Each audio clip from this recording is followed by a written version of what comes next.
Bonjour à tous, on se retrouve aujourd'hui pour la création d'un porte-clés avec la Cricut Maker 3. Vous pouvez bien entendu le faire également avec une Cricut Joy. Pour cela, vous aurez besoin d'un kit porte-clés et de 2 couleurs différentes de vinyle.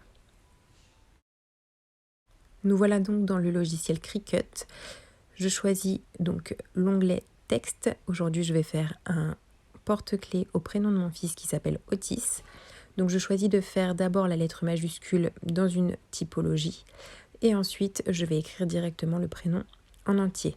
Si vous n'avez pas assez d'écriture qui vous convienne dans le logiciel Cricut, vous avez totalement la possibilité d'aller sur le site dafont.fr qui vous permettra d'avoir d'autres types d'écriture.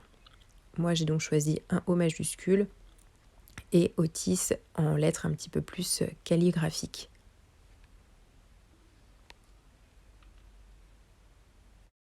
J'ai donc mon O majuscule et mon prénom Otis écrit de 2 manières différentes. Je viens donc mesurer la taille de mon porte-clés afin de savoir quelle mesure va faire la lettre majuscule et quelle mesure fera le texte.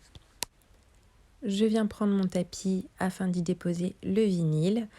Donc là, j'ai choisi pour le prénom en blanc Otis et pour la lettre O majuscule, j'ai choisi un vinyle holographique.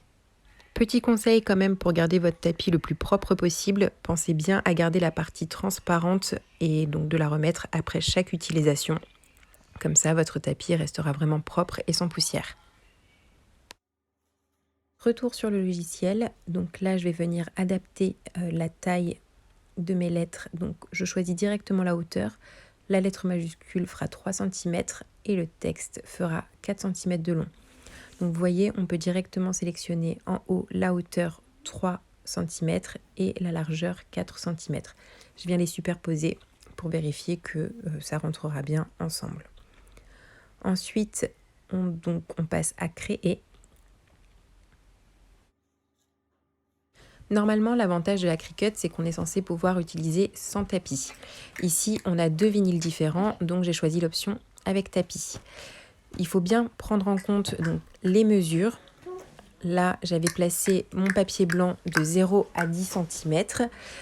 Donc, je vais placer mon prénom Otis entre 0 et 10. Et j'avais placé mon vinyle holographique à partir de 12 cm. Donc, je décale mon haut à partir de 12 cm.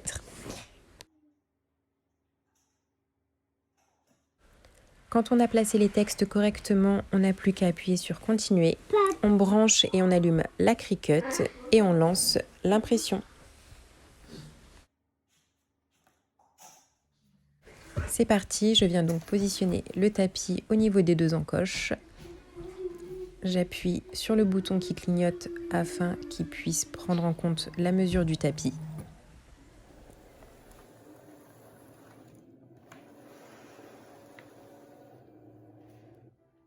J'appuie sur le bouton play et c'est parti. On laisse la Cricut travailler un petit peu.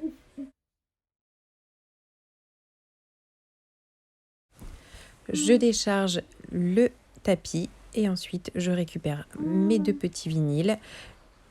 Je retire l'excédent et je place.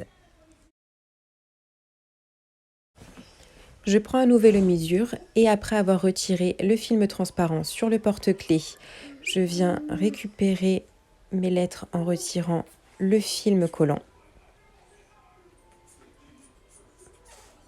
Si ça se décolle pas très bien comme sur la vidéo, n'hésitez pas à prendre d'un autre angle. Ensuite, je viens positionner ma première lettre majuscule bien au centre.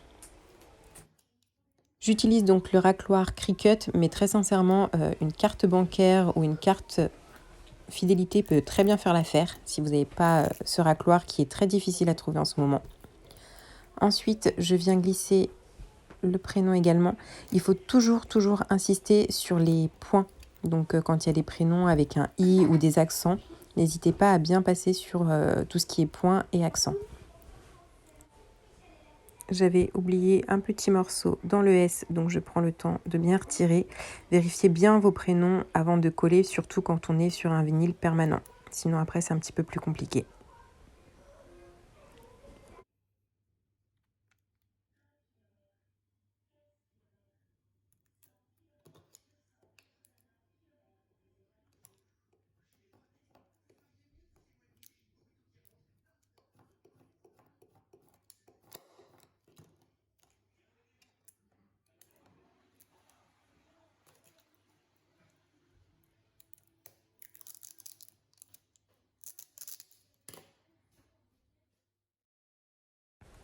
Il est fourni avec le kit porte-clés, les chaînettes et les petits éléments afin de pouvoir constituer le porte-clés.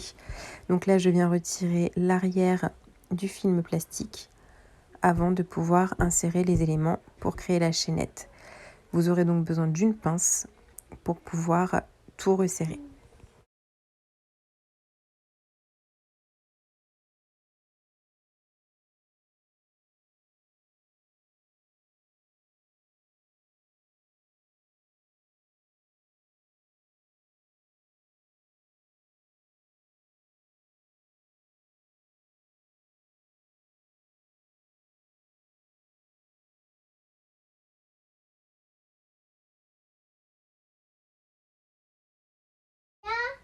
Et voilà, donc vous pouvez laisser le porte-clés tel quel ou vous pouvez également rajouter un petit peu de peinture à l'arrière afin de faire ressortir un peu mieux le prénom.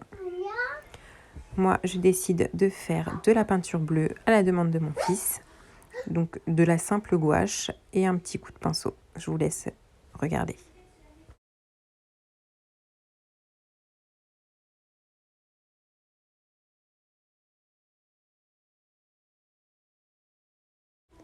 Et voilà le résultat final,